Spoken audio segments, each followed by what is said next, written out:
Eh, Ingeniero Johnny, quisiera primero confirmar si me escuchan y si están viendo la presentación, por favor,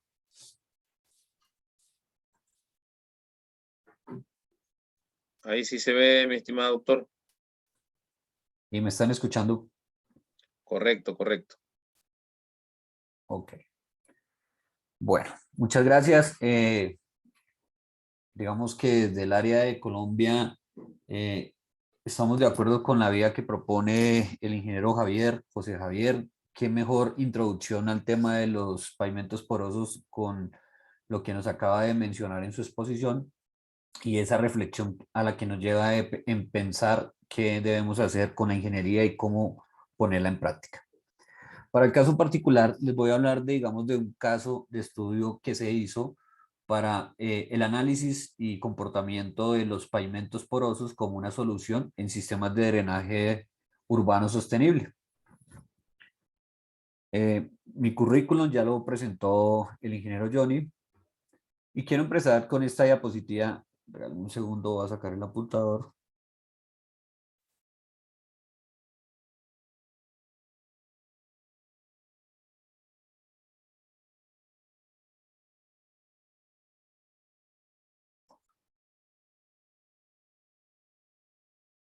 Listo. Quiero empezar con esta diapositiva que me parece muy interesante. Esta diapositiva, digamos que cronológicamente nos muestra desde 1850 más o menos hasta el 2000 cómo ha sido ese aumento en la o evolución en la temperatura. Y nos menciona, digamos que unos datos principales. Entonces nos menciona básicamente un color blanco promedio desde 1971 al 2000. Nos menciona un azul más frío o más, digamos, oscurito, ¿cierto? Y un rojo. Y vamos a hacer una atención especial en ese punto ahí, en ese rojo. Si podemos ver, digamos que la tendencia desde el rojo, más o menos, si lo pudiéramos clasificar desde 1990 en adelante, nos muestra esa tendencia acelerada a este cambio, ¿no? Para este caso, digamos, en temperatura. Siendo este uno de los principales componentes que pueden estar afectando todo lo que es el cambio climático. Ya para temas propios de escorrentía urbana y cambio climático, ¿cierto? Recientes estudios dicen que se ha incrementado más o menos en un 28 a un 68% el incremento en la infraestructura y incremento de la lluvia. Y hay dos soluciones, digamos, pensando desde el área eh, ingeniería. Una es, pues, actualizar y crecer en infraestructura, que no es la mejor desde mi punto de vista, puede ser la más costosa, ¿cierto? O implementar soluciones integradas, como bien lo mencionaba el ingeniero José Javier. Implementar sistemas que se puedan manejar y que mejoren esa escorrentía y ese manejo de esas aguas superficiales. Voy a contarles básicamente desde el objetivo de los desarrollos sostenibles. Básicamente, esos objetivos globales son 17 para el caso nuestro, ¿cierto? Pero voy a centrarme en uno específico que es el desarrollo sostenible, el número 6, el objetivo 6. Ese objetivo 6 nos menciona agua limpia y saneamiento. Y lo que busca con esto es asegurar el agua potable, ¿cierto? Asegurar esa implicaciones o que pueda darse a más de 8 millones de personas y que se garantice ese servicio, tanto en cantidad, calidad y que se pueda de una vez retribuir pues a ese sistema ecológico que bien me lo mencionaba el ingeniero Javier. Un marco legal desde Colombia, esto es parte de todo el marco legal que encierra el manejo y control de, digamos, de esas aguas y de elementos de desarrollo sustentables y sostenibles para el caso de Colombia. Básicamente está reglamentado a partir del 2015 con estos decretos y con unas siguientes leyes. Nosotros, o con esta lámina, básicamente puedo esa tendencia, esa implementación de esos modelos, ¿cierto? Integrados más o menos desde el 2015, no solamente en el desarrollo de los urbanismos, sino también en esa incorporación a ese desarrollo de las construcciones propias en los sectores. Y esto es, digamos que una base para poder nosotros no solamente pensar desde el punto de vista legal qué hacer, sino poder también empezar a plantear esas políticas de cambio y de mejoras de los sistemas o de los procesos constructivos y de desarrollos que se llevan en las ciudades y sobre todo en las grandes ciudades. ¿Qué nos representa básicamente esos sistemas de drenaje sostenible? Entonces, esos sistemas de drenaje sostenible lo que busca es esa gestión del agua, ese uso, ¿cierto? Alineado y equilibrado entre los sistemas convencionales y los futuros sistemas a desarrollar. ¿Qué busca esos sistemas de desarrollo sostenible? Básicamente lo que busca es mejorar ese transporte, esa cantidad, esa calidad y mejorar de alguna manera, ¿cierto? Esa desnaturalización que se hace cuando se crecen, digamos, de una manera exponencial o desproporcionadas esas ciudades. Entonces, ese desarrollo o esos sistemas urbanos sostenibles lo que quiere decir básicamente es poder o de alguna manera controlar o mitigar ese crecimiento desproporcionado y poder tener, digamos, las mismas características iniciales en la que se pensaba la ciudad o en los terrenos.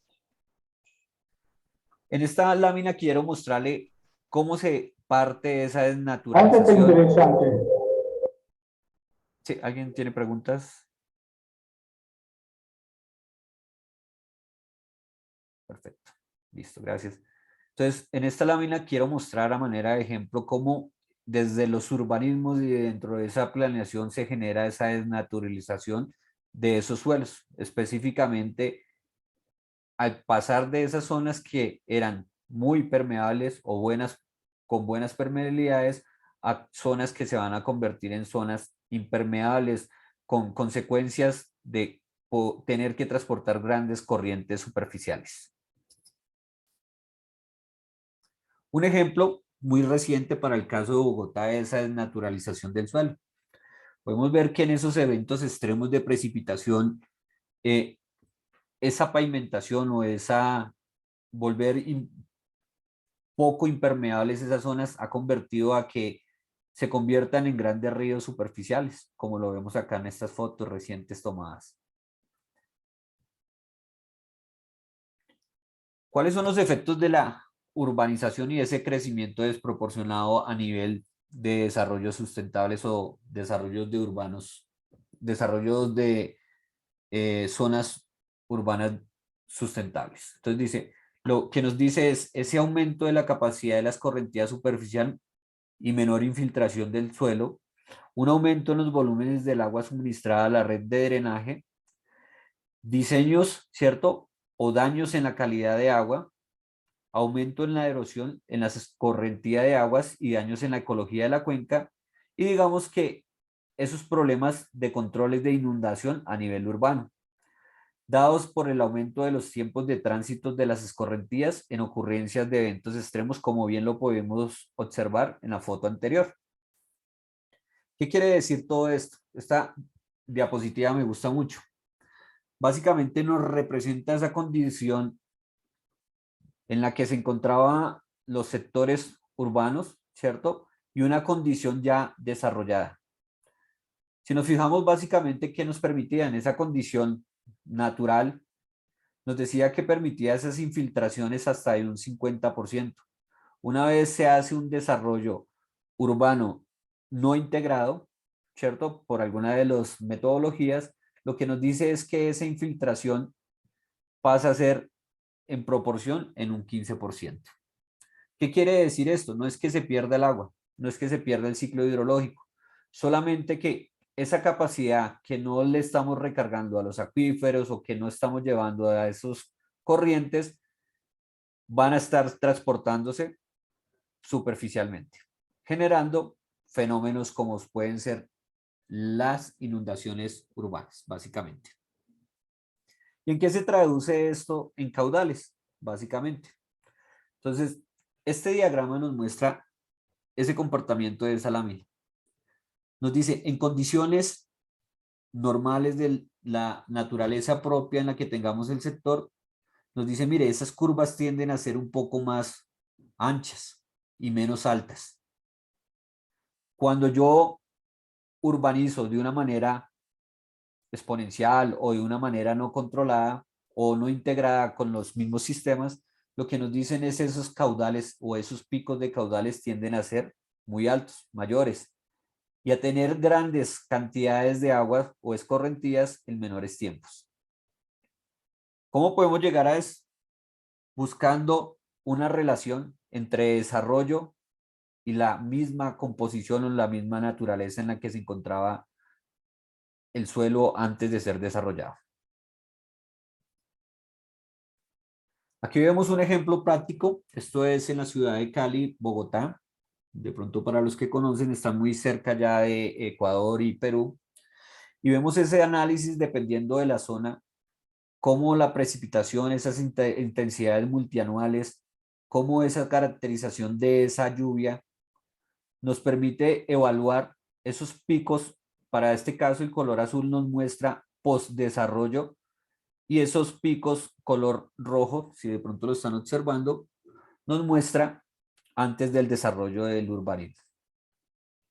Y bajo esa, digamos, transición o esa evaluación entre esos caudales, pues lo que estamos viendo nosotros es volúmenes de agua, realmente. Es esa capacidad de mitigar o devolver esos volúmenes de agua, bien sea a su estado inicial a través de acuíferos o por lo menos tratar de mitigar esos efectos que se produce la desnaturalización en las zonas urbanas. Como alternativa y partiendo del decreto en el 2005, digamos que para el caso de Colombia existen diferentes tipologías y alternativas complementarias a los sistemas de drenajes convencionales. ¿Qué quiere decir esto? Que paralelo a tener esos diámetros o esas conexiones de alcantarillados pluviales muy grandes, lo que nos dice o a lo que nos lleva a la reflexión esta norma es no solamente conduzca el agua, transpórtela, llévela hasta el río, sino intégrela al sistema.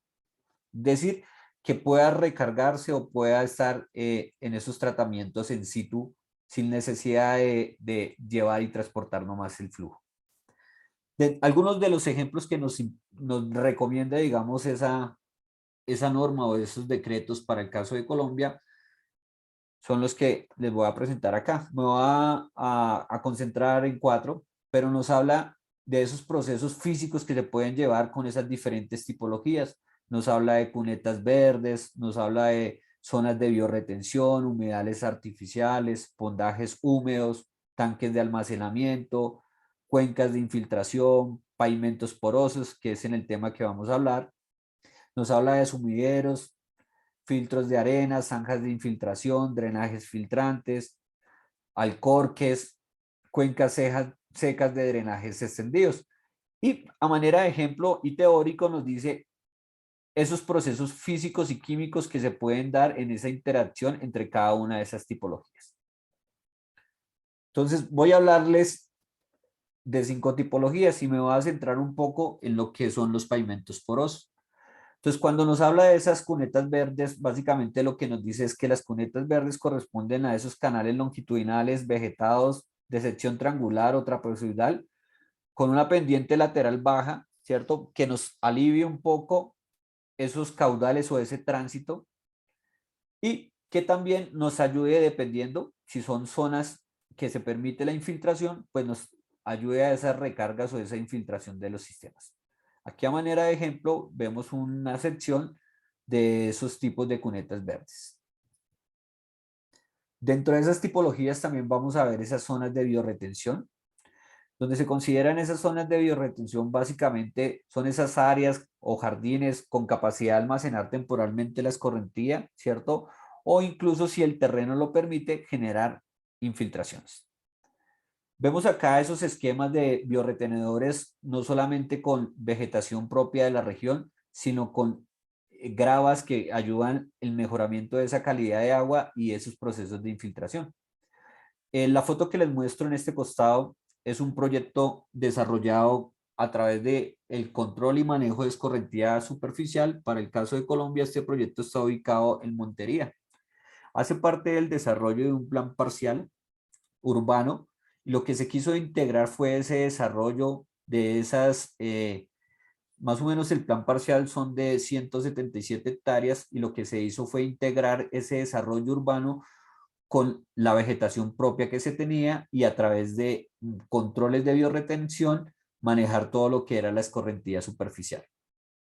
Digamos que Montería más o menos se ubica al nivel del mar, debe estar en el orden de unos 200, 300 metros sobre el nivel del mar. Entonces, allá son zonas muy planas. Es decir, pensar en tener grandes acueductos implicaría diámetros y costos y excavaciones muy altas, incluso en algunos sectores implicaría tener bombas elevadoras. Entonces, dentro de esa integración lo que se propuso fue biorretención, hacer esa biorretención tanto en caudales e infiltración. Otro de los tipologías o alternativas que brindan o que se pueden integrar, digamos, son los alcorques inundables. Y esos alcorques inundables, digamos que ayuda tanto a la zona de la vegetación como al paisajismo, realmente. Y es poder a través de esos sistemas de manejo de escorrentía, a través de cajas, poder retener la cantidad máxima que pueda el agua en sus momentos o en sus eventos máximos. Y una vez pase la tormenta, pues los árboles o lo que se tenga en dichos materas, básicamente, puedan absorber esa agua, ayudan al tema de infiltración y lo que no se pueda infiltrar, pues se va a retener por un periodo de tiempo que podrían ser bombeados posteriores al alcantarillado o sencillamente dejados en los alcorques. Dentro de esas tipologías, como bien lo mencioné, están los pavimentos porosos. Me voy a centrar un poquito en los pavimentos porosos que hace parte de esa investigación. Esos pavimentos porosos básicamente son esos pavimentos que permiten esa permeabilidad o esa infiltración del agua en la escorrentía superficial. Y están compuestos básicamente por una capa superficial que permite el paso del agua, una capa de nivelación, un reservorio en algunas veces, ¿cierto? No es necesario, o una subbase y una capa infiltración. La capa superficial puede conformarse por superficies como adoquines de rejilla en concreto, adoquines entrelazados, concretos porosos o mezclas asfálticas drenantes, que es el caso que vamos a ver. Aquí a manera de ejemplo, en esta diapositiva básica vemos un pavimento de asfalto poroso. En esta lámina vemos el ensayo a nivel de laboratorio de un tipo de probeta. Básicamente lo que se buscaba era analizar realmente cuánto es esa conductividad o cuánto es ese paso de agua a través de esas zonas intrínsecas de esos materiales y poder conocer cuánto serían las ventajas de implementar un sistema que se integre con el medio y con un desarrollo urbano. ¿Qué nos dice para esos pavimentos porosos? Nos dice, los pavimentos porosos son un tipo de estructura de bajo impacto que disminuye las consecuencias ambientales al considerar la agua de escorrentía urbana como un recurso y no una molestia, básicamente. ¿Qué ventajas podemos tener de esa implementación de esos pavimentos porosos? Entonces, dentro de esas ventajas que podemos tener de esos pavimentos porosos es la reducción de caudales máximos. A nivel macro podemos favorecer, ¿cierto? Esos efectos de los pavimentos porosos nos evitan golpe o aleveo en los carros, básicamente. Nos reduce temas como de ruido, nos permite una remoción de elementos contaminantes del agua al tener esa filtración, básicamente. Y nos permite, muy importante, pensar un desarrollo con responsabilidad ambiental.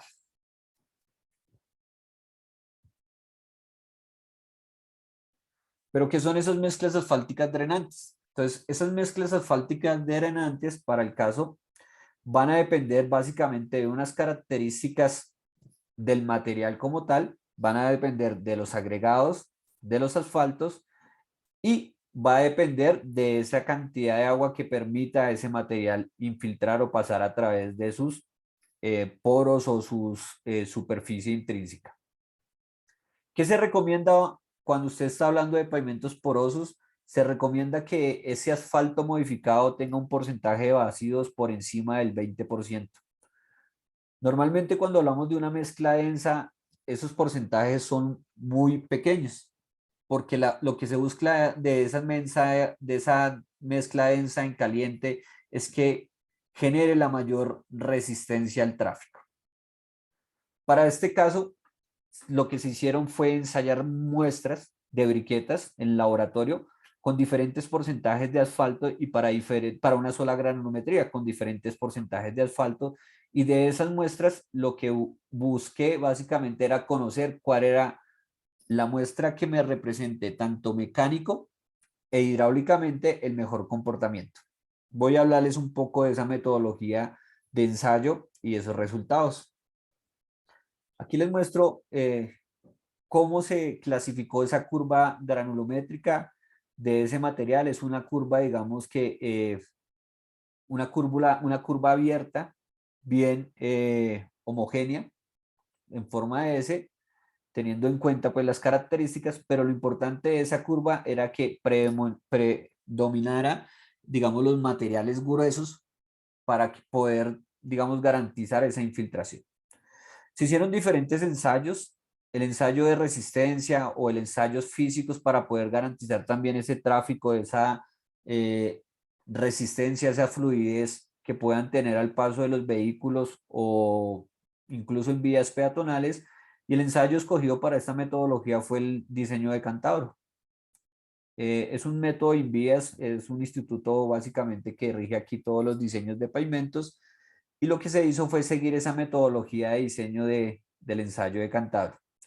Ese diseño de Cantabro de lo que se hace es llevar a una máquina que es como la máquina que muestro en este punto, las diferentes probetas con diferentes porcentajes de asfalto y ensayar cuál presenta mayor desgaste o segregación o desprendimiento de las partículas, a grosso modo.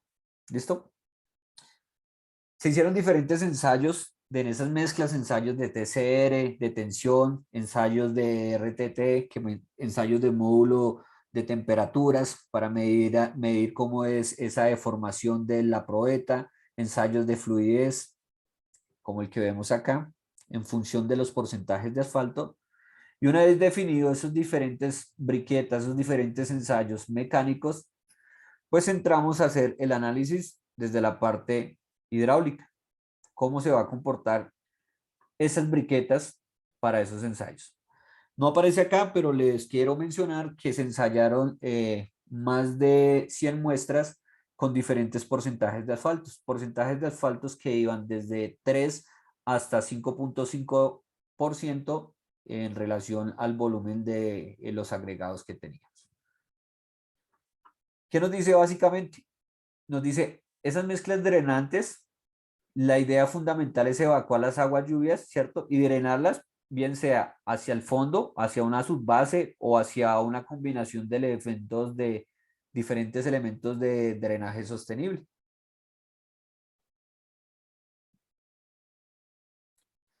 Y una forma para poder, digamos, conocer básicamente la conductividad, que es la que nos mide esa velocidad o ese paso a través de un material, a manera de ensayo se hicieron, la medición se hizo a través de medición de cabeza constante en esta conductividad y medición a través de cabeza variable para poder conocer en esos diferentes escenarios las conductividades que nos arrojaban cada una de esas briquetas. ¿Qué nos permite esos métodos de medición de las conductividades? Nos permite estimar realmente cuánto es la velocidad con la que se infiltra en cada una de esas probetas el agua para un escenario controlado. Esta investigación va avanzando un poco más, por ahora lo tenemos en laboratorio, pero queremos extenderlo un poco hacia precipitaciones y evaluarlo, digamos que en terreno. Pero inicialmente la investigación la hicimos controlando esos volúmenes y midiendo a través de cargas constantes y cargas variables la conductividad.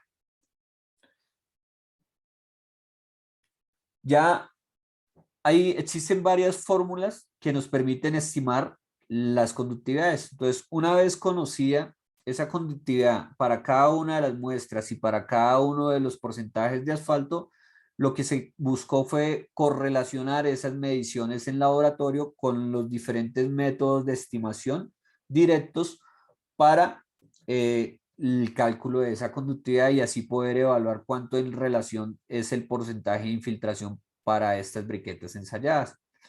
Entonces, podemos ver que existen métodos en laboratorio, ¿cierto? Que fue los que mencionamos, que son de carga constante, permeómetro de carga variable y métodos en campo y métodos indirectos o por correlación. Estos fueron los métodos ensayados para correlacionar esas conductividades. No me voy a detener ahí, pero básicamente lo que quisimos fue evaluar esos métodos en función de esas conductividades, digamos, medidas versus esas conductividades estimadas.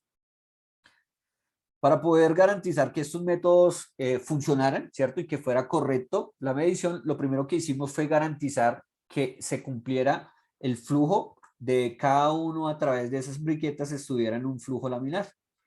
Esto es una adaptación de flujos en función del número de Reynolds y del factor de fricción. Nos permite evaluar si el comportamiento es laminar o si el comportamiento es un flujo transición o si es un flujo turbulento. Entonces, básicamente nos dice que ese factor de fricción yo lo puedo evaluar en función de 1000 sobre el número de Reynolds. Y si nos dan un flujo laminar, pues podemos aplicar la ecuación directa de Darcy para poder conocer las conductividades, a manera de ejemplo.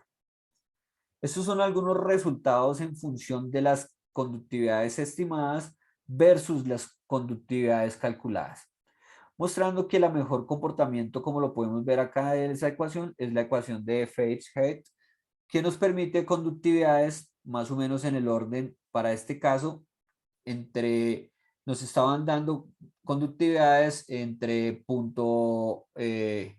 más o menos entre punto 80, punto 45, en relación con las estimadas. Para poder, digamos, distinguir qué tipo de ecuación y cómo, me voy a volver 2 diapositivas rápidamente, como podemos ver, las estimaciones de las conductividades dependen de diferentes parámetros, diferentes condiciones. Entonces, lo que se buscó de este método fue para poder comparar cuál era el que mejor representaba la realidad de esas briquetas, normalizar esos datos, normalizar y poder tener, digamos, una dimensión igual para cada uno de los métodos de estimación y así poder uno tomar decisiones no en función de cuáles parámetros pesaban más, sino ya de sus parámetros normalizados, como podemos ver acá en las gráficas. Y lo que se hizo fue emplear métodos de curvas QQ.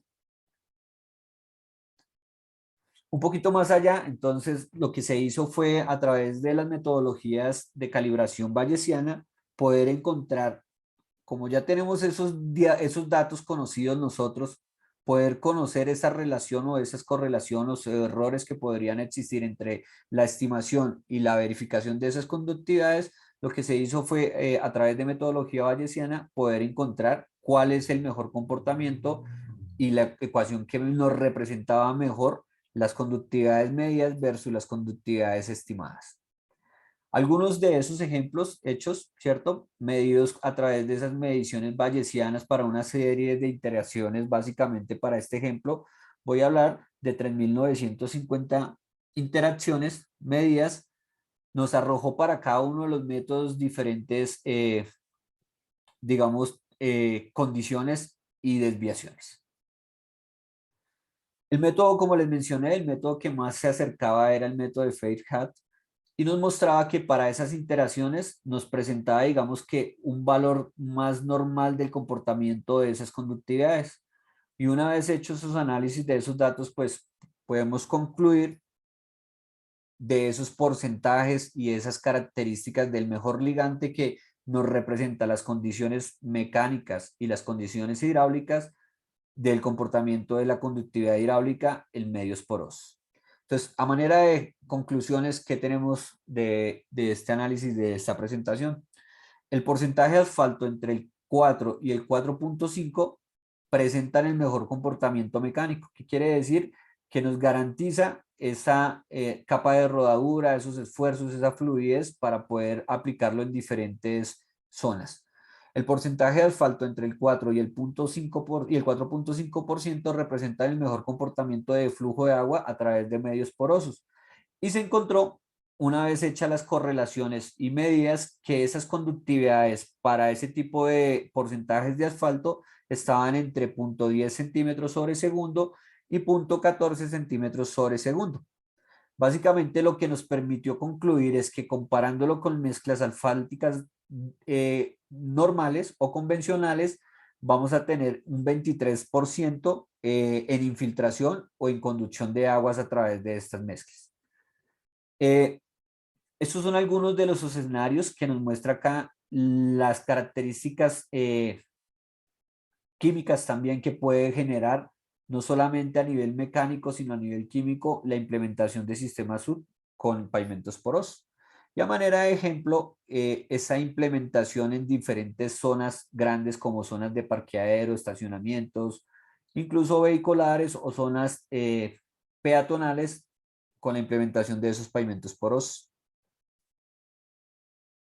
Esos pavimentos porosos se pueden combinar con otros sistemas, como es el caso de la retención, si los aplicamos en grandes extensiones, con tanques de retención de agua o tanques de reuso de aguas se pueden combinar también.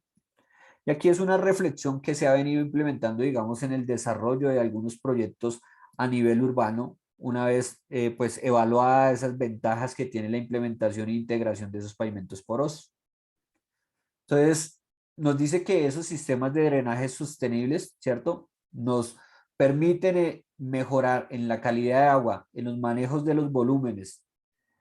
Nos permite esa amenidad entre lo que es la zona urbana, incluso nos ayuda con esos temas de mantenimiento.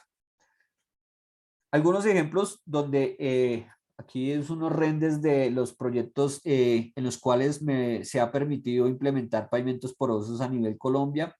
Entonces, esos proyectos dentro desde la planeación, diseño e implementación, lo podemos hacer para urbanismos, es decir, para zonas abiertas. Estos son zonas abiertas en una zona de una universidad. Básicamente, esa implementación de toda esa zona dura se hizo a través de pavimentos porosos. También lo tenemos en viviendas, esa integración con esos desarrollos urbanos en viviendas. Y por último, también lo podemos implementar en diferentes usos, centros comerciales, teatros, zonas industriales, etc. Cumpliendo con el tiempo que me habían dado, pues agradezco y espero que tengan preguntas. Muchas gracias, Máster Luis Terreros. Por favor, si tienen alguna pregunta o duda, por realizarla para que el máster conteste alguna pregunta.